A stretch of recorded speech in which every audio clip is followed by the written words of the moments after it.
Un animateur pas comme les autres. Cube Radio. Alexandre Moranville-Ouellette est avec nous pour raconter toutes sortes d'histoires qui n'ont pas d'allure. C'est vrai. Donc, c'est ça mon travail. On a retrouvé le fameux F-35, Benoît, avion qui était perdu puis qui a soulevé la risée d'un peu le monde entier. Parce que là, on s'entend quand t'es la toute puissante armée américaine de demander l'aide du public pour trouver ton beau jet furtif à 80 millions de dollars. T'as l'air un peu pic-pic. Je rappelle ce qui s'est passé dans ce dossier-là. Dimanche, un jet F-35 là, qui survole la Caroline du Sud, qui a un petit problème à ce moment-là. Le pilote doit s'éjecter, puis c'est encore pire parce qu'on n'a pas expliqué pantoute pourquoi le pilote a dû s'éjecter. On dit qu'il y a eu un pépin. C'est tout. Là. Il y a on n'a pas plus de détails. Là. Il est arrivé quelque chose, puis lui a dû s'éjecter donc de l'avion. Puis là, le problème, c'est que c'est furtif, hein? Un jet F-35, c'est bon, ça. C'est que ça paraît pas ses radars. Le problème, c'est que quand tu veux le retrouver, puis que la balise à l'intérieur de localisation était désactivée, comme c'était le cas dans ce cas-ci, c'est plus dur à trouver. Puis dans ce temps-là, tu dois demander l'aide du public parce que le pilote automatique était allumé dans l'avion, ce qui fait qu'il continuait à voler dans les airs. Tant que le carburant s'arrête pas, le F-35, lui, il continuait dans sa lancée. Semble-t-il finalement qu'il s'est écrasé beaucoup plus tôt que prévu, mais on avait déjà un exemple de ça. En 1989, c'est un MiG-23 soviétique qui était parti en Pologne, qui a fini par s'écraser en Belgique. Il a parcouru 900 km, pas de pilote, parce que justement, celui qui le conduisait s'était éjecté d'urgence. Et donc, on avait droit à un avion qui avait parcouru 900 km avant de s'écraser quelque part. C'est stressant quand même quand tu sais pas où l'avion... mystère furtif va s'écraser, tu sais, c'est un peu stressant. Sur la tête de... Est-ce qu'il y a eu un pépin parce que son avion était un Citron?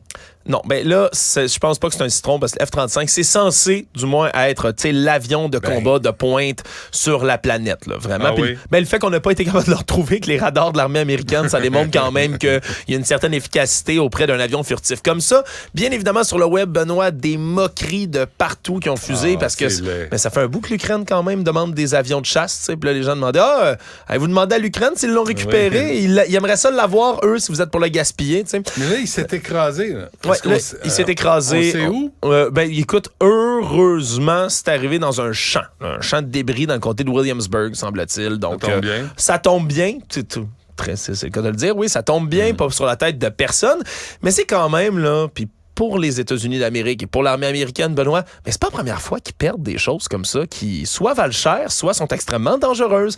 Parce que c'est ce qui m'a amené à m'intéresser dans l'histoire à ce qu'on appelle des incidents de flèches brisées en français, ou broken arrow. C'est un code pour l'armée américaine puis pour les armées en général qui désigne quoi? Un imbroglio concernant une arme nucléaire. C'est poli, hein? Quel terme bureaucratique. En tant que tel, c'est quand on perd une tête nucléaire. Puis là, tu vas me dire, ça n'a pas de bon sens. T'sais, qui va perdre une bombe atomique?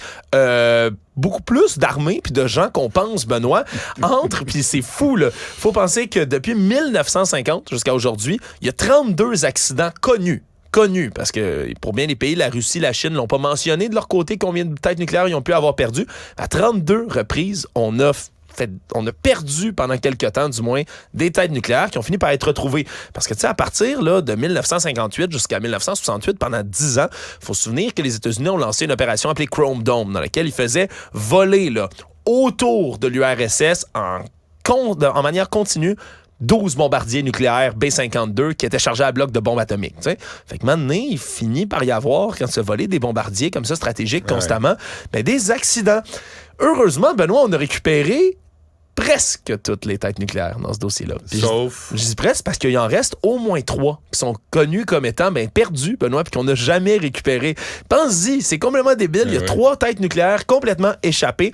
La première, en 1958, exercice encore une fois en Caroline du Sud, hein, comme ce F-35 qu'on vient de perdre, qui fait un exercice militaire. Sur le chemin du retour, rencontre un autre exercice militaire. Tout le monde panique, il manque se foncer dedans, décide, lorsque son bombardier est endommagé, a la présence d'esprit, le pilote, de dire « OK, soit je m'écrase sur la terre, soit je m'écrase dans l'eau, puis j'espère que les bombes que j'ai à bord ne vont pas péter. » Alors, au large de Tybee Island, dans l'état de la Géorgie, plonge dans l'eau. Le problème, c'est que ça pèse 3500 kg, une petite tête nucléaire comme ça. Fait que c'est tombé jusqu'à 9144 mètres de profondeur dans l'océan, Benoît. Bonne chance pour aller récupérer une tête nucléaire comme celle-là. Et depuis ce temps-là, on a déclaré que c'était complètement perdu. On a tenté de la récupérer. C'est bien trop profond. Tu as vu tout ce que ça prend comme chiard pour récupérer un sous-marin qui est tombé près de l'étage du Titanic, puis on n'est pas à 9000 mètres, on était comme à 4000. Là, on parle vraiment d'une bombe qui est super creuse. Alors, est-ce qu'un jour, ça va juste rouiller, péter, casser sous la pression? Ben, on ne sait pas vraiment, mais pour l'instant, les États-Unis la laissent là. Il y en a une en 1965, puis ça, c'est encore plus drôle, sur le porte-avions américain, le USS Ticonderoga.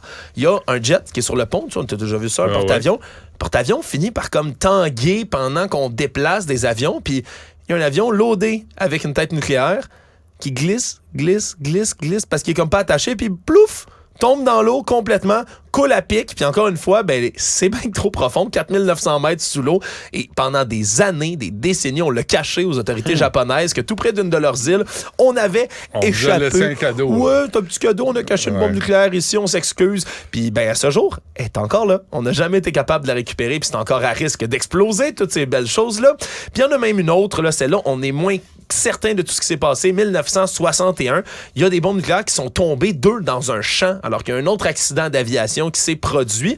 La première avait un petit parachute de sécurité, donc tant mieux, elle a glissé doucement, on a pu la récupérer.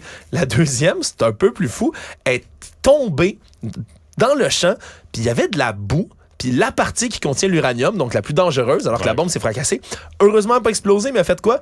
A coulé dans 15 mètres de boue. Le problème, c'est que c'est tellement dangereux, comme c'est juste ce morceau-là qui est exposé d'aller le chercher, que les autorités américaines ont préféré faire quoi?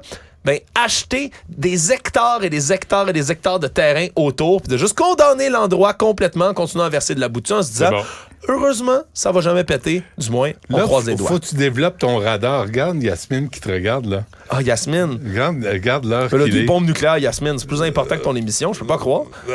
Oh non, OK, là, il est fâché. J'ai fait de quoi de mal, Benoît. Couvre-moi. Mais bonne pareille. Couvre-moi, je sors vite du studio. Merci, Alex. Merci. À demain, tout le monde.